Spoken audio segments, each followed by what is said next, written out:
Hello friends, कैसे आप सब लोग and thanks for watching my channel. तो यहाँ पे देख सकते हैं कि एक और हफ्ता ख़त्म हो चुका है और हफ्ते के आखिरी दिन निफ्टी ग्रीन में क्लोज़ हुआ है और वहीं बैंक निफ्टी रेड में क्लोज़ हुआ है। लेकिन ये जो मूव है आप देख सकते हैं यहाँ पे चार्ट में कि ये मूव ऐसा नहीं है कि ग्रीन में क्लोज़ हुआ है। ये एक्चुअली नीचे से शुरू हुआ, ये ऊपर तक गया करीबन 22,000 तक। वहाँ से फिर इंट्राडे के बाद सेकेंड हाफ में यहाँ पे नीचे जाके क्लोजिंग हुआ है। तो मतलब कहीं ना कहीं एक करेक्शन का भी आपको फ्लेवर दिख रहा है आधे दिन के आधे सेशन के बाद। लेकिन बैंक निफ्टी जो यहाँ पे ऊपर गया था वो तो वैसे भी ये आप समझ लीजिए पॉजिटिव में खुल के उसके बाद पूरा नेगेटिव में चले गया है। तो कंपैरेटिवली अगर आप हफ्ते के आखिरी दिन को देखेंगे तो निफ्टी ज़्यादा पॉजिटिव था बनस्पत बैंक निफ्टी के, क्योंकि बैंकिंग जो वैसे भी पूरा सेक्टर है वहाँ पे आपको, या जो भी बैंक निफ्टी इंडेक्स है वहाँ पे आपको ज़्यादा वीकनेस या ज़्यादा नेगेटिविटी दिखाई देती है कंपैरेटिवली निफ्टी के। और अगर हम पिछले 5 दिन का देखें तो मैंने ये लास्ट वीक भी बोला था कि आपको यहाँ पे एक बाउंस बैक दिख सकता है, लेकिन वो बाउंस बैक आएगा लिमिटेशन के साथ। और हफ्ते के आखिरी दिन आपको वही कुछ दिखा कि पिछला हफ्ता बाउंस बैक का था और ये आप देख रहे हैं पिछले 5 दिन का। वहीं बैंक निफ्टी का भी आप देखिए कि बाउंस बैक का था, लेकिन जैसे ही फ्राइडे आया वहाँ से धनाधन नीचे गिरना शुरू हो गया है। तो यहाँ पे आपको एक चीज़ जो क्लियरली दिखाई देती है कि वीकनेस अभी तक ख़त्म नहीं हुई। अगर ऐसा होता तो आपको यहाँ पे इस तरीके का सेलिंग नहीं दिखाई देता जैसा बैंक निफ्टी में दिखाई दिया है। अब ये हो सकता है कि फ्राइडे का इफेक्ट हो, या ये हो सकता है क्योंकि हम ईयर एंडिंग के तरफ आ रहे हैं, फाइनेंशियल ईयर क्लोजिंग के तरफ, मार्च के तरफ, तो उसका हो। बहरहाल जिसका भी रिजल्ट है, रिजल्ट यहाँ पे फ्लैट टू नेगेटिव ही दिखाई दे रहा है, ना कि फ्लैट टू पॉजिटिव। तो आप चार्ट्स में देखते हैं कि क्या हो रहा है। तो ये निफ्टी का चार्ट है, हम चलते हैं आवरली चार्ट की तरफ क्योंकि वहाँ पे बेटर गाइडेंस मिलेगा। तो ये यहाँ पे आवरली चार्ट में अभी हमें क्या दिखाई दे रहा है वो आप समझने की कोशिश कीजिए। अभी इतने दिन से एक ट्रेंड डेवलप नहीं हो रहा था, लेकिन अब निफ्टी के चार्ट में कहीं ना कहीं ट्रेंड डेवलप हो रहा है। और ये ट्रेंड हमें इशारा कर रहा है किस तरफ? हमें इशारा कर रहा है कि यहाँ पे एक कंसोलिडेशन का पैटर्न फॉर्मेशन हो रहा है। ठीक है, यहाँ पे मैं आपको दिखाता हूँ। यहाँ पे ना तो नेगेटिव हो रहा है ना पॉजिटिव हो रहा है, रादर ये कंसोलिडेशन का पैटर्न जो है यहाँ पे इंडिकेशन उस चीज़ के आ रहे हैं। और जहाँ पे आपका अपर एंड ऑफ द रेंज जो है वो 22,145 का है जो अभी रिसेंटली हिट किया है, और नीचे जो सपोर्ट होगा वो होगा 21,149 का। तो बेसिकली जो यहाँ पे आप देखिए करीबन ये 950 या 970 पॉइंट का रेंज है, 970 980 पॉइंट का रेंज है। ये यहाँ पे कंसोलिडेशन का जोन बनता हुआ नज़र आ रहा है। इसका मतलब ये है कि अगर आपको अपसाइड चाहिए तो यहाँ पे आप ब्रेकआउट का इंतज़ार कीजिए 22,146 के ऊपर, और अगर आप डाउन साइड देखना चाहते हैं तो 22,149 के नीचे जाने दीजिए। लेकिन जिस तरीके का पैटर्न फॉर्मेशन अभी शुरू हुआ है, ये ऐसा लगता है ये अभी एक महीने, तो ये मार्च तक तो ऐसे ही चलने वाला है, क्योंकि बहुत सारे इवेंट्स हैं, राइट, कि जिसके वजह से आपको वोलेटिलिटी दिख सकती है। और लेकिन बाज़ार में अभी जिस तरीके का फंड फ्लो है वो गिरने भी नहीं देगा बाज़ार को। तो बाज़ार यहाँ पे मोस्ट प्रोबेबली एक रेंज में अटकता हुआ फिर से नज़र आ रहा है, और ये इस तरीके के रेंज कंटिन्यू होता है कई हफ्तों तक, इवन कई महीनों तक होते हैं। इससे पहले भी हुए हैं 3-4 महीने, और ये फिर से अगर हो रहा है तो कोई बड़ी बात नहीं है। यहाँ पे क्या नहीं करना है, पहली बात, अगर तो आप प्रोफेशनल ट्रेडर नहीं हैं तो आप यहाँ पे पुट कॉल और ये सब मत कीजिए, क्योंकि अब कहीं ना कहीं ऑप्शन राइटर्स का जो मार्केट है वो एक्टिव हो गया है।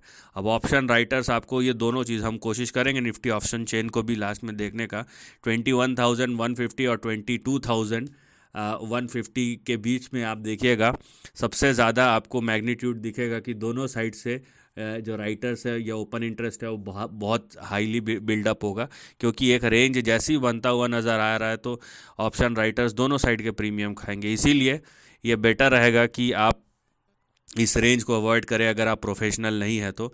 नहीं तो ना आपके कॉल में पैसे बनेंगे ना आपके पुट में पैसे बनेंगे, और इस टाइप के ट्रेंड्स जब बनते हैं ना, दोनों साइड से ऑप्शन राइटर ही पैसा कमाते हैं, कोई कॉल पुट खरीदने वाला नहीं। एल्स अगर आप प्रोफेशनल नहीं है तो, या आप प्रोफेशनली गाइडेड नहीं है तो यहाँ पे जो नए लोग हैं खुद से करते हैं, और जिनको नहीं पता वो दूर ही रहिए ऐसे रेंज से। अब निफ्टी बैंक का अगर हम देखेंगे तो निफ्टी बैंक में भी वही चीज़ है, लेकिन वोलेटिलिटी ज़्यादा है, राइट। इसका भी हम चार्ट देखते हैं। तो यहाँ पे देखिए, मैं आपको निफ्टी बैंक का यहाँ पे एक्सप्लेन करता हूँ कि निफ्टी बैंक में हो क्या रहा है। यहाँ पे निफ्टी बैंक जो है अपने रेजिस्टेंस को रिजेक्ट कर रहा है, ठीक है। वो चीज़ आपको यहाँ पे देखने मिलेगा निफ्टी बैंक के प्राइस चार्ट पे। तो यहाँ पे ये जो दो लेवल्स है ना, उनको आप देखिए, ये आपका रिजेक्ट हो रहा है कहीं ना कहीं। तो ये इसका क्या मतलब है? इसका मतलब है निफ्टी बैंक के लिए ये जो लाइन है वो करेंटली रेजिस्टेंस जैसा काम कर रहे हैं।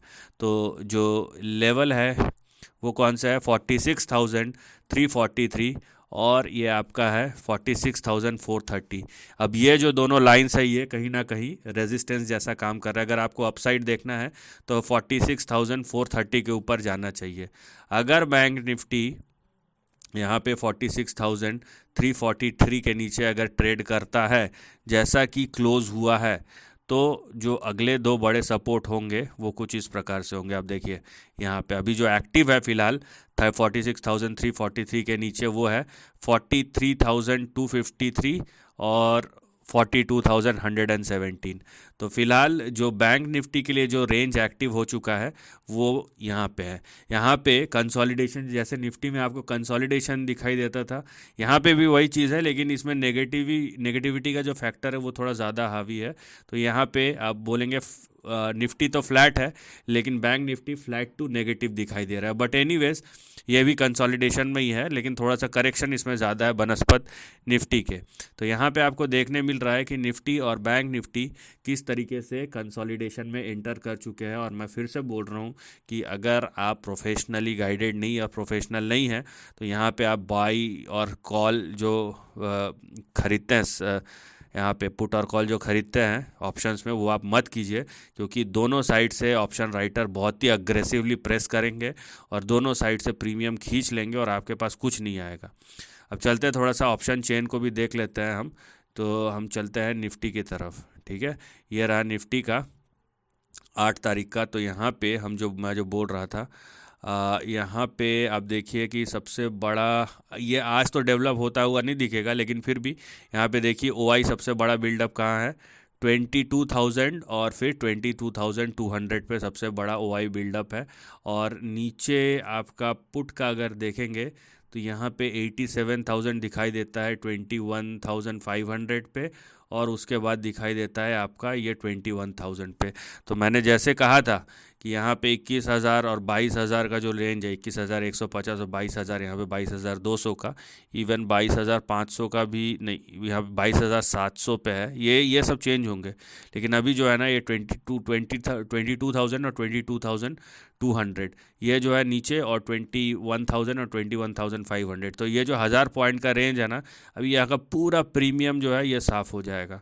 तो यही चीज़ आपको दिखाई दे रहा होगा। बैंक निफ्टी का थोड़ा सा अलग होगा, और अगले हफ्ते का अगर आप देखेंगे तो यहाँ पे चेंज हो जाएंगे। लोग बैंक निफ्टी का भी देख लेते हैं। यहाँ पे भी देखिए 46,000 पे सबसे बड़ा ओआई बिल्डअप है। तो कहीं ना कहीं 46,000 जो है ये आपका सेंटर ऑफ ग्रेविटी रहेगा, जो उसके ऊपर जाना बहुत मुश्किल लग रहा है। और वही चीज़ आपको दिखाई दे रहा है कि 46,300 और 46,430 ये कहीं ना कहीं ये प्रेस करेगा। प्रीमियम यहाँ पे जब खिसकना शुरू होंगे और ऊपर गया भी, तो यहाँ पे देखिए 46,500 पे बड़ा एक ओआई बना हुआ है, और नीचे और कहीं पे और 45,500 और 45,000 पे नीचे, तो और इवन 44,000 पे भी है, उससे भी ज़्यादा। तो यहाँ पे बहुत सारे लेवल्स खुले हुए हैं। तो नीचे अगर मैं देखूँ यहाँ पे, तो ऊपर जो सबसे बड़ा बिल्डअप है वो है 47,000 पे, और नीचे जो बड़ा बिल्डअप है वो चले जाता है आपका 44,000 पे। तो 3,000 पॉइंट का जो है यहाँ पे देखिए, नीचे 44,000 के आसपास, ऊपर 47,000 यहाँ पे कहीं पे भी है, 46,500 47,000। तो यहाँ पे भी आपको वही चीज़ दिखाई दे रहा है, लेकिन वोलेटिलिटी थोड़ा ज़्यादा है। तो बेटर है कि जब हमको पता है एक रेंज में एंटर कर चुका है और यहाँ पे आपको वोलेटिलिटी दिखाई देगा, तो बेटर है थोड़ा सा दूर रहिए इंडेक्स से, अगर आप नहीं समझ में आ रहा है तो, है ना। और इसको पहले स्टेबल होने दीजिए। ये जब कंसोलिडेशन में गया है, ये कंसोलिडेशन में रहेगा भी और समय भी निकालेगा, और उसके बाद अगला एक्सपेंशनरी फेज़ शुरू होगा, चाहे वो नीचे हो या ऊपर हो। So this is the end of the video. Thanks for watching.